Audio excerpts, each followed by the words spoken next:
말씀으로 돌아와서 오늘 디모데후서 3장의 말씀으로 구원에 능히 이르는 지혜라는 제목으로 말씀 나누기를 원합니다. 이 디모데후서는 사도 바울이 이제 디모데에게 전하는 목회 서신입니다. 그러니까 사도 바울로부터 전수된 복음과 목회에 있어서 사도 바울이 편지글로 그 교회와 디모데를 돌보고 있는 것이죠. 근데 디모데후서에서 좀 강조되는 부분이 바로 말씀의 힘입니다. 오늘 이제 그 목장 모임의 교환에서도 이 디모데후서 말씀 내용을 다루게 되는데 연관이 좀 되어 있습니다. 우리가 말씀을 옳게 보고 분별하는 일. 말씀은 참 많이 강조해도 지나치지 않습니다. 왜 그러하냐면 이 말씀은 직접 하나님께서 우리에게 수여해 주신 하나님의 말씀이기 때문입니다. 그래서 혹자는 말씀을 그냥 이야기다, 혹은 전에 내려오는 구전을 기록한 것이다, 혹은 없는 이야기다, 이런 여러 가지 구설수에 오르긴 하지만 믿음이 있는 신앙인으로서 우리는 이 말씀을 정통 기독교의 고백처럼 진리의 하나님의 말씀으로 받습니다. 할렐루야. 그래서 이 번역본의 차이는 있지만 성경의 말씀의 근거, 원문에 근거하는 모든 번역본들까지도 모두 하나님의 진리의 말씀으로 받습니다. 그래서 참 그게 신비해요. 각국의 언어로 번역이 되지만 하나님의 진리의 말씀은 무오하다는 그 고백을 우리가 하게 되는 것이죠. 그래서 물론 우리나라에서도 기독교 역사가 짧지만 그 속에서도 우리는 말씀을 받은 민족이고 말씀을 사랑하는 민족입니다. 그래서 오늘 이 디모데후서 말씀을 통하여서 우리가 이 말씀의 힘과 또 잃었던 말씀의 식욕을 다시 회복하는 우리 청년부 3부 예배 성도님들 다 되시기를 축복합니다. 얼마나 여러분 성경을 가까이 하고 지내십니까? 큐티를 하는 분들도 계실 거고, 예배 때 말씀을 접하기도 하고, 또 때로는 좀 힘들고 어려울 때 말씀을 필 수도 있겠습니다. 그런데 오늘 디모데후서를 통해서 우리가 나누고자 하는 것은 이 진리의 말씀이 얼마나 신뢰할 말씀이고 능력은 어떠한 효과가 있는가를 우리가 나눠보기를 원합니다.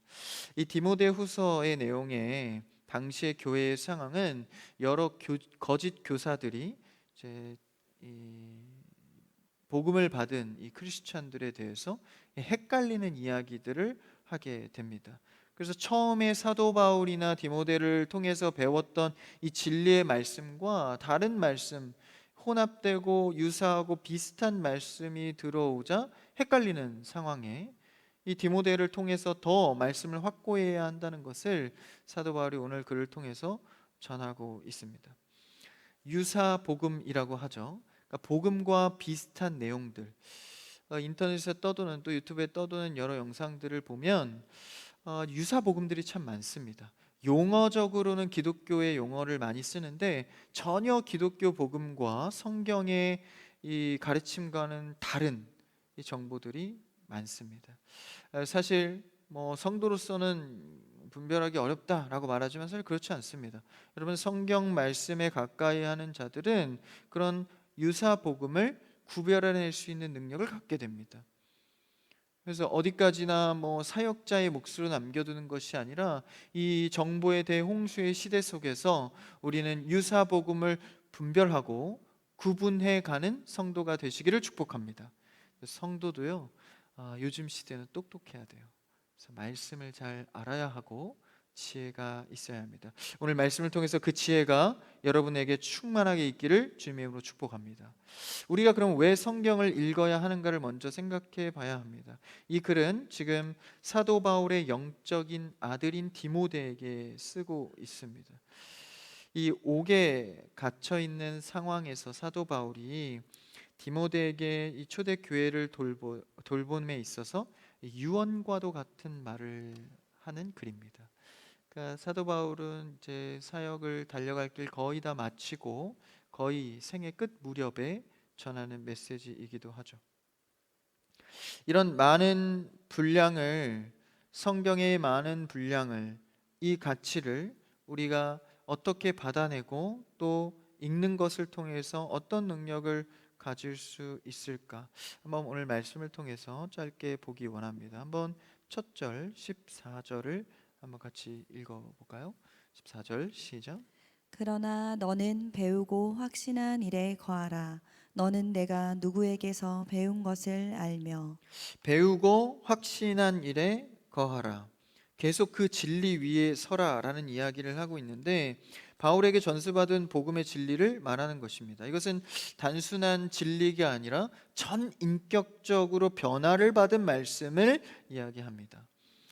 그러니까 우리가 지식적으로 말씀을 대하는 것은 매우 위험합니다. 그러니까 성경에 대한 호기심이나 그냥 언뜻 깨닫게 대해서 지식적 희열을 느끼는 것은 성경이 말하고자 하는 방향성이 아닙니다.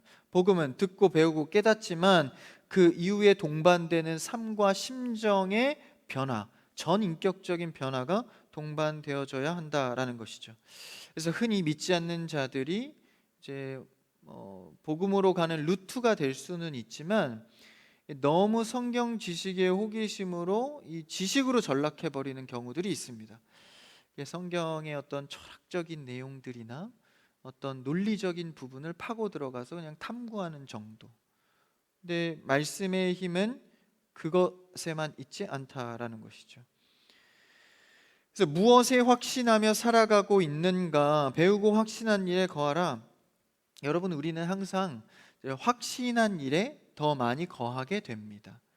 그래서 우리가 무엇을 확실시 내가 믿고 있냐에 따라서 삶의 방향이 달라지는 것이죠. 우리 성도들은 성경의 말씀이 내 생에 가장 확신한 것으로 믿는 사람들입니다.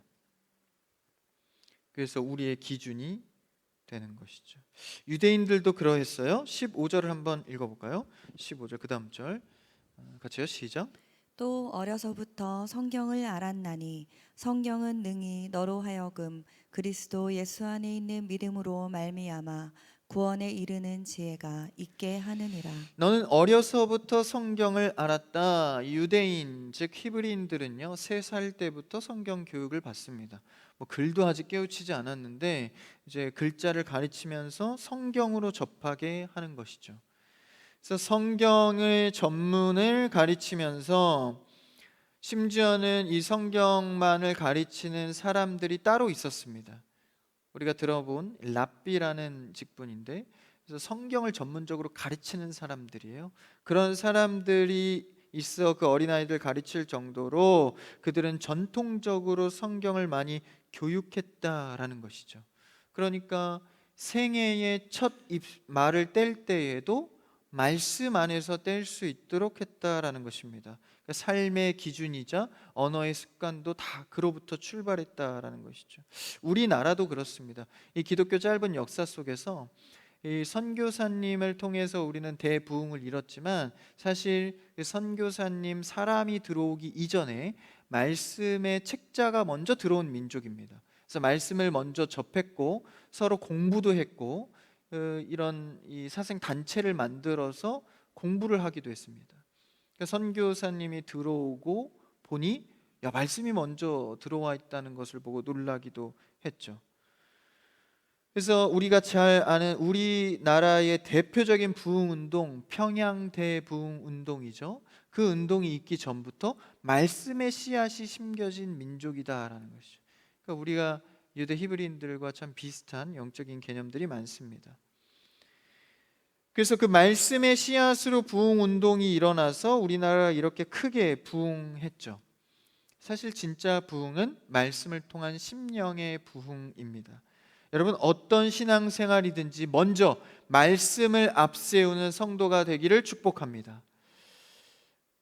그 큰 우리나라의 부흥도 알게 모르게 말씀이 앞섰다라는 거예요. 어느덧 그런데 오늘날 시대는 말씀 공부 뭐 이런 말씀을 읽는 것은 굉장히 지겨운 시간이 돼버렸습니다. 설교 듣는 것도 괜히 재미없는 시간이 되었고 성경을 읽는 것은 지루한 일이 되어버렸습니다. 유대인의 가정에서는 먼저 구약의 성경을 가장 먼저 배웠습니다. 그래서 성경에서부터 구원의 지혜를 깨닫게 되는 것이죠. 오늘 말씀의 제목처럼 구원을 깨닫게 하는 지혜가 성경에 있다라는 거예요. 그러니까 그것에 대한 확신이 있기 때문에 성경의 가치가 그들에게 매우 귀한 것이죠. 야, 어떻게 글로 구원에 이르게 하는 지혜가 담겨 있을까? 이만 해도 성경을 읽을 만한 가치는 충분합니다. 그래서 그들에게 이 성경을 가르치는 일은 단순히 어떤 공부를 하는 것이 아니라 구원에 이르게 하는 방편이었다라는 것이죠. 그리스도 중심의 구속사적인 신약까지 완성되어서 우리에겐 참 지혜가 되는 책입니다. 단순한 도덕서가 아니라 수많은 책들이 있는 가운데에 구원에 이르게 하는 유일한 지혜서다라는 것이죠. 여러분, 이러한 지혜서, 세상에서 볼 수 없는, 그렇죠? 세상에 얼마나 많은 책들이 있습니까? 여러분, 책 읽으시나요? 책 읽으셔야 됩니다. 최소 한 달에 한 권은 읽어야 됩니다. 옛날에는 책 읽기 운동이 참 많았던 것 같아요. 근데 이제 영상 시대로 바뀌다 보니까 이제 글 읽는 것에 익숙치 않습니다. 그래서 쓰고 글을 읽는 요새 어린아이들은 벌써 그런 능력이 좀 떨어진다 그래요. 이런 글을 읽는 것만으로도 이 성경을 통하여서 수많은 지혜를 얻을 수 있다는 것, 이게 참 우리에게 주어진 은혜이자 축복인데, 하나님께서는 인간의 방법인 글을 통하여서 우리에게 이 성경을 수여하셨습니다. 하나님의 연애 편지죠. 사실 하나님께서 주신 이 직접적인 메시지를 우리가 받아들일 때 사실 설렘이 있어야 됩니다. 여러분, 연애 편지 받아보셨나요? 네, 죄송합니다. 저는 받아봤는데 어릴 때 연애 편지 같은 거 받아보면 집에 가자마자 읽어요. 너무 궁금해서 옷도 벗기 전에 그거부터 읽어요. 그래서 막 설레하죠. 그러니까 그 좋아하는 사람이 나에게 써준 편지가 어떤 내용일까 너무 궁금하잖아요. 하나님께서 우리를 너무 사랑하셔서 우리의 방법대로 자기 계시, 자신이 신적인 계시를 스스로 드러내셨어요, 글로. 그래서 이것을 우리에게 직접적으로 수여하셨습니다. 여러분, 이 글에 설렘이 없다면 어디에서 설렘을 찾겠어요? 우리는 묵혀두죠. 김치 익히듯이 쫙 묵혀둡니다. 그래서 언젠간 읽으리라. 맞아, 너무 좋은 성경 말씀 읽어야지. 읽다가 사가가지고 성경책을 잘 읽지도 않았는데 한 권 더 사야 되는, 그죠? 우리가 말씀을 어떻게 대하고 있는가? 여러분, 우리는 누구나 확신한 일에 거하기를 좋아합니다. 성경 말씀이 구원에 이르는 지혜이자 하나님의 직접적인 나를 사랑하는 편지라 생각한다면 여러분, 묵혀두지 마시고 생생한 감동의 하나님의 말씀을 날마다 받는 여러분 되기를 축복합니다. 그래서 오직 성경만이 구원을 줄 수 있대요. 여러분, 이게 얼마나 놀라운 일입니까? 그러면서 이 성경을 어떻게 쓰여졌는가? 그 다음 절에 이렇게 말하고 있습니다. 16절 한번 읽어볼까요? 시작. 모든 성경은 하나님의 감동으로 된 것으로 교훈과 책망과 바르게 함과 의로 교육하기에 이 유익하니 16절이 너무나 중요한데, 하나님의 성경은 하나님의 감동으로 쓰여졌대요. 물론 이 글을 직접 쓴 저자들이 있습니다. 구약에서는 모세가 대표적일 것이고 신약에서는 대표적으로 사도 바울일 것입니다. 근데 수많은 저자들이 있죠. 그런데 그 성경 기자들이 모두 하나같이 하나님의 감동으로 쓰여졌다라는 거예요. 그러니까 성경 기자들을 불러서 이 글을 기록하게 할 때 감동이나 하나님의 성령의 감동이라는 영역을 불어 넣었다라는 겁니다. 이것은 의미적이고 상징적인 게 아니라 실제적인 불어넣음을 말합니다. 그러니까 아담이 처음에 아담과 하와가 창조될 때 뭐로 빚어졌죠? 흙으로 빚어졌습니다. 여러분, 우리 흙으로 빚어진 존재예요. 흙으로 빚어진 다음에 아담의 코에 뭘 불어넣죠? 하나님의 생기, 루아흐, 영을 불어넣습니다. 그것과 같은 맥락입니다. 생기를 불어넣었다. 성경을 쓰는 기록자들에게 성령의 감동의 생기를 직접 실질적으로 불어넣어서 쓰게 했다라는 겁니다. 다시 말하면 성경의 원저자는 하나님이시다라는 것이죠. 성령 하나님께서 친히 친필로 쓰신 이 말씀을 우리가 귀하게 바라볼 수 있어야 하는 것이죠. 그 확신으로 거한다면 어떤 고민과 흔들림과 외로움과 공허함이 올 때 여러분은 빨리 달려와서 성경을 피셔야 됩니다. 이런 내 마음을 어떻게 위로할 수 있을까? 어떻게 답을 찾을 수 있을까? 어떤 길로 가야 할까? 성경에서 찾아야 한다라는 것이죠. 그러니 이 산영의 생기를 불어넣은 저자들이 말씀을 기록했다고 할 때는 일반적인 서적과 글과는 차원이 다르다라는 것입니다. 개인적인 사변을 논한 것이 아니라, 자신의 의견을 기록한 것이 아니라, 물론 문체에 자기의 스타일이 있을 수 있지만 핵심적으로 하나님의 생기의 영이 쓰여졌다라는 것이죠. 그렇기 때문에 오늘 말씀의 제목처럼 이 생기의 기록이 되어 있기 때문에 이 기록을 통해서 구원에 이르는 깨달음의 지혜를 준다라는 거예요.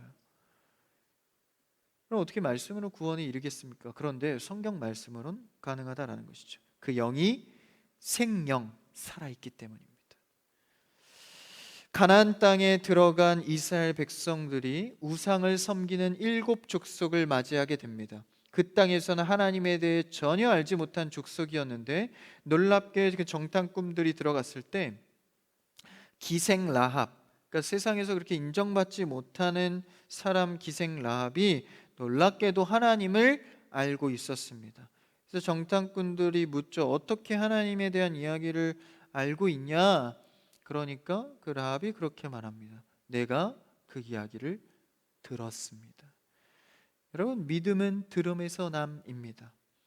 듣고 생겨난 것이죠. 그래서 여러분, 말씀을 들어야 합니다. 내 지식적 수준과 상관없이 말씀을 듣고 봐야 합니다. 이것이 우리를 구원으로 이끄는 길이 되고 지혜가 됩니다. 그래서 여러분, 말씀은요, 잘 이해가 안 가도 들어두십시오. 할렐루야. 잘 내가 몰라도 많이 노출시키십시오. 말씀에 많이 노출돼야 살아있는 생명의 말씀은 생명이 있어서 우리에게 영향을 준다라는 것이죠. 여러분, 아무리 사람은 확고해도요, 주변의 영향을 받게 되어 있습니다. 나는 뚝심 있는 사람이야. 주변에서 어떤 말을 해도 나는 흔들리지 않아. 여러분, 그렇지 않습니다. 계속된 영향을 받다 보면 안 좋은 영향들은 더 빨리 또 받잖아요. 사람은 누구나 영향을 받게 되어 있죠. 그래서 우리는 말씀을 가까이 하고 말씀의 자신을 노출해서 하나님의 말씀의 힘에 영향을 받아야 합니다.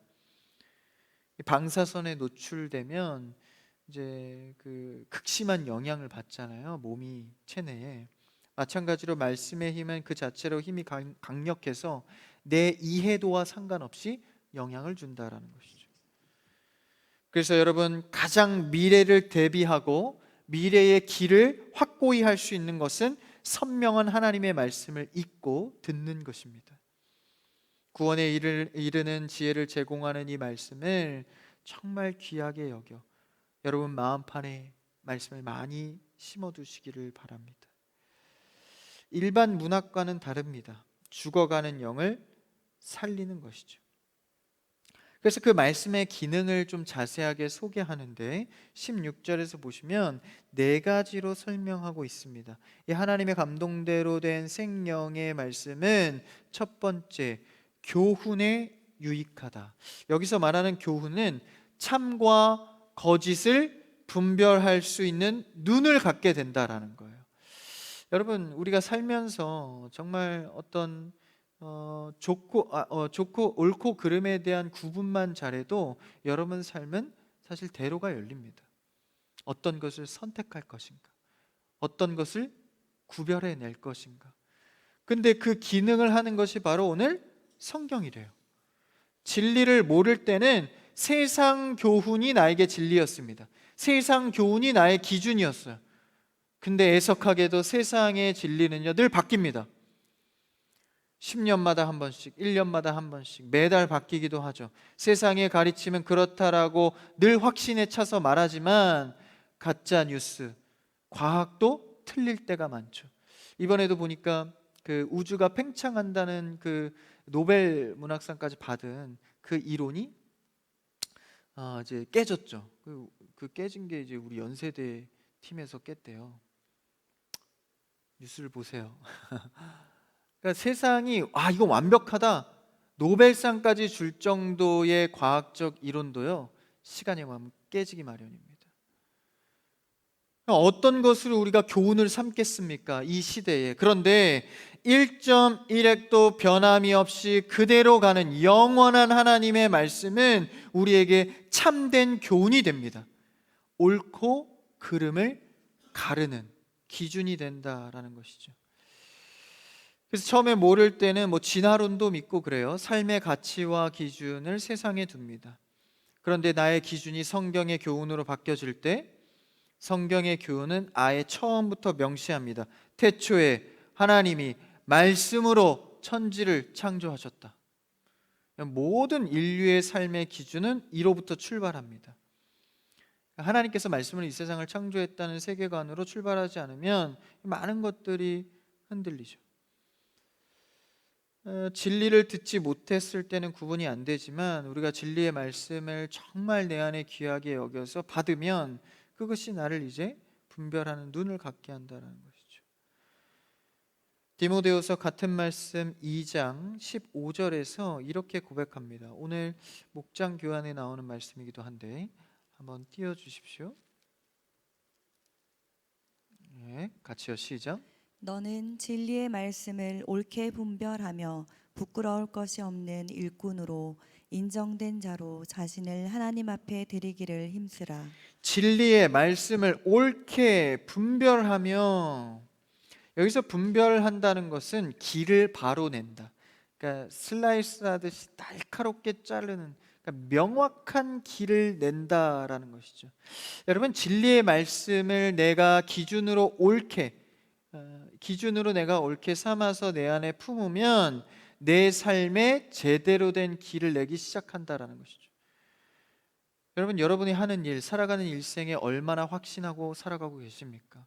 진리의 말씀을 여러분들이 받으셔서 여러분의 길을 옳게 내시기를 주님의 이름으로 축복합니다. 여러분, 세상에는요, 잘못된 길들이 굉장히 많습니다.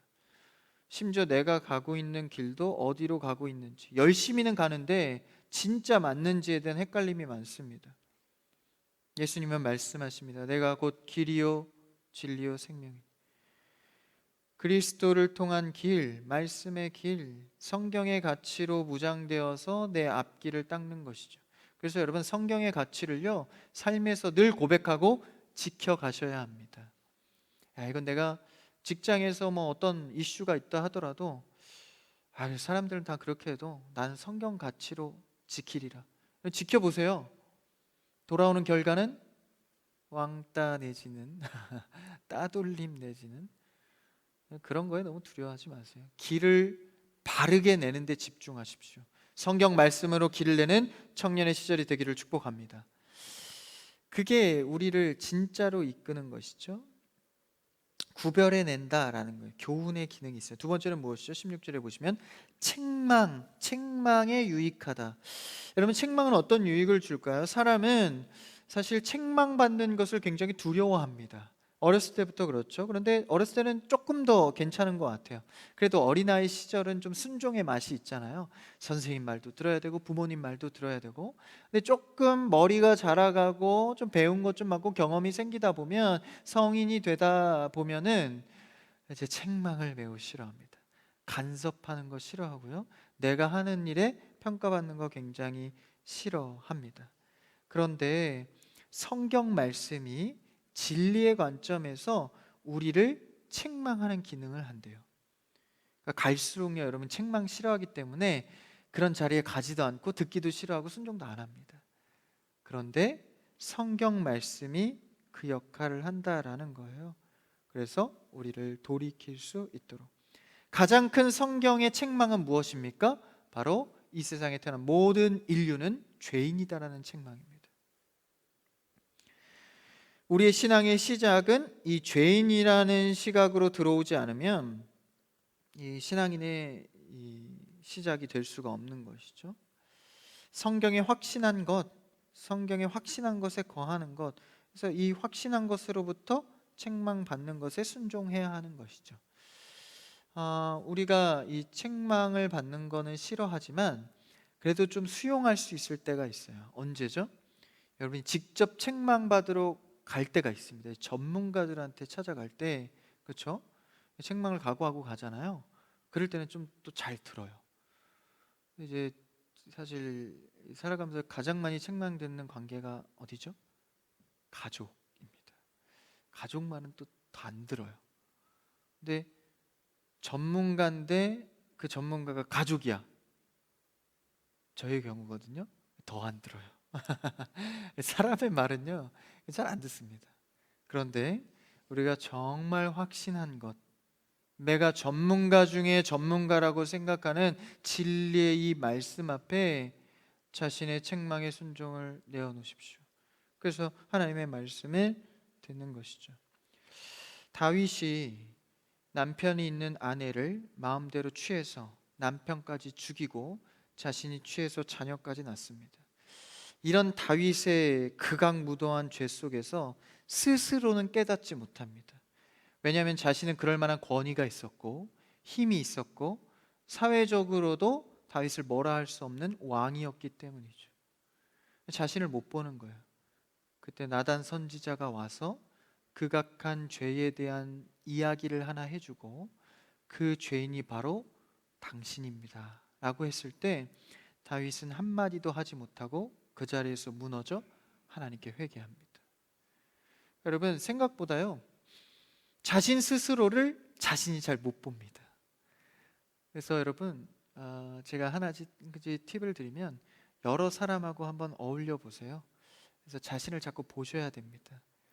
자꾸 혼자만 계시지 마시고 있는 사람하고만 있지 마시고 그 훈련의 터가 교회가 참 좋아요. 26년도에 새가족팀에 많이 들어오십시오. 새가족팀이 좀 약해요. 그래서 여러분들이 오셔서 정말 여러 사람들을 대해보고 이러면 자신을 좀 볼 수 있거든요. 근데 그것보다도 더 자신을 비춰낼 수 있는 것은 말씀입니다. 말씀 앞에 순수하게 자신을 자꾸 비춰내는 거예요. 내가 이런 자이구나. 내 자꾸 찔림을 받는 거죠. 책망. 다윗과 같이 하나님께 돌아오는. 그러나 오늘날에는 인간의 어떤 개선점을 이야기하고 고치는 점을 이야기하는 것은 서로 부담스러운 일이고 싫어합니다. 그래서 우리는 오직 말씀에 대해서 돌이켜야 하는 것이죠. 이 책망이 진리의 책망이기 때문에 변하지 않습니다. 그래서 우리의 위치를 늘 점검하고 그리스도의 은혜를 다시 받는 것이죠. 그 다음 세 번째는 무엇입니까?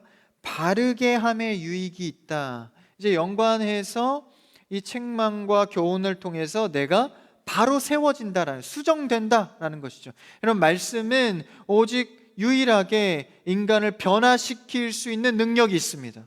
사람이 변화된다고 믿습니까? 전 사실 믿지 않습니다. 왜냐하면 죄인의 영역에 거하기 때문이죠. 그러니까 죄인의 영역이 있으면 좀 더 나은 사람은 될 수 있지만 죄인의 영역에서 벗어날 수는 없습니다. 그런데 구원에 이르게 하는 지혜인 성경은 죄인의 영역에서 벗어나서 변화하게 합니다. 이게 굉장히 다른 거예요. 그러니까 누가 더 나은 사람이 되냐의 문제가 아니라 종이 바뀌는 겁니다. 죄인이 아니라 예수 그리스도의 이름으로 의인으로 바뀌는 거예요. 그래서 이곳에서 죄를 저지르더라도 여기서 짓는 죄하고는 차원이 다른 거예요. 바르게 함, 다시 세움. 여러분, 말씀을 통하여서 죄인의 영역이 아닌 의인의 영역에서 바로 세워가는 여러분 되기를 바랍니다.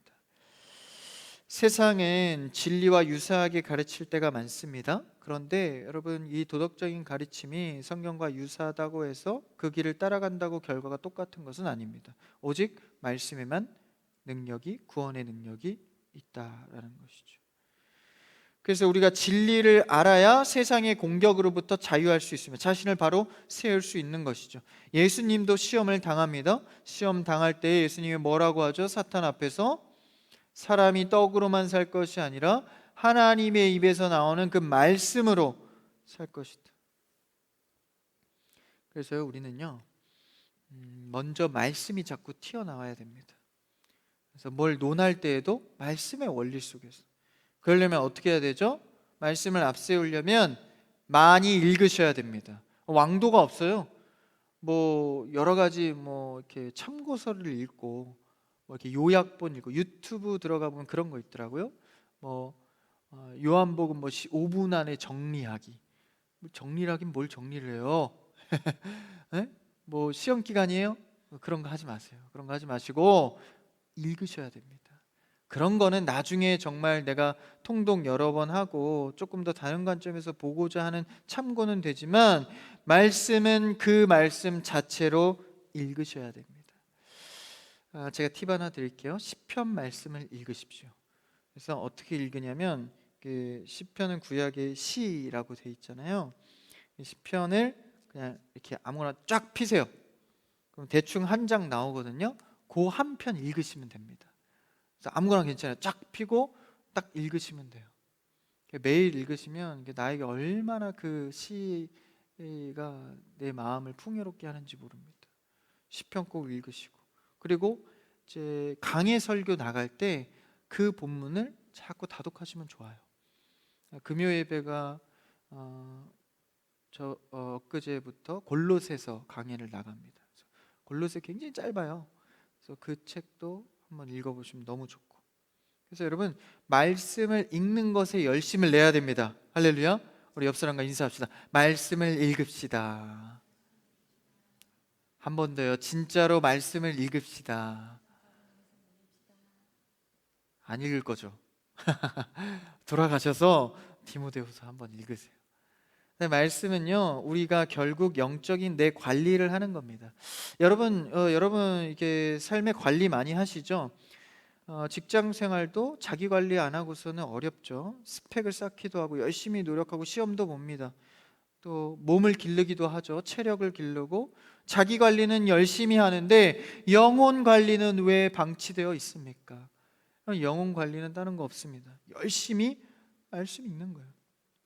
예배에 자신을 노출시키시고 기도의 시간에 동참하시고. 그래서 16절에 바르게 함, 그리고 마지막은 무엇입니까? 의로 교육하기에 유익하다. 여기서 교육하는 것은 단순히 그냥 뭔가를 하나 지식적으로 배우는 것이 아니라 인격적인 변화, 다시 말하면 성품의 변화까지를 말합니다. 성경 말씀은요, 우리의 기질적인 영역까지 개워냅니다. 운동력이 있고 찔러 쪼개서, 그렇죠? 생명을 전달하는 말씀이기 때문에 우리의 성품의 변화를 겪게 한다라는 거예요. 의로 교육한다. 진리의 말씀이 우리에게 얼마나 큰 힘과 기능이 있는지. 그래서 성령의 숨결이 들어있는 이 말씀을 우리가 들이마시는 거예요. 영적으로 성령의 기운을 많이 들이마시기를 바랍니다. 공급해 줘야 돼요. 그래서 영이 살아야 삶에도 활력이 있는 것이죠. 그래서 그런 양분을 통해서 우리는 자라갑니다. 여러분 은사, 좋은 은사 받기를 원하시죠? 그래서 태어날 때부터 갖고 있는 은사가 있는 분들도 있고 또 자라면서 은사를 받게 되는 경우들도 있습니다. 그런데 모든 은사를 받지 못한다 할지라도 말씀의 은사를 누리시기를 바랍니다.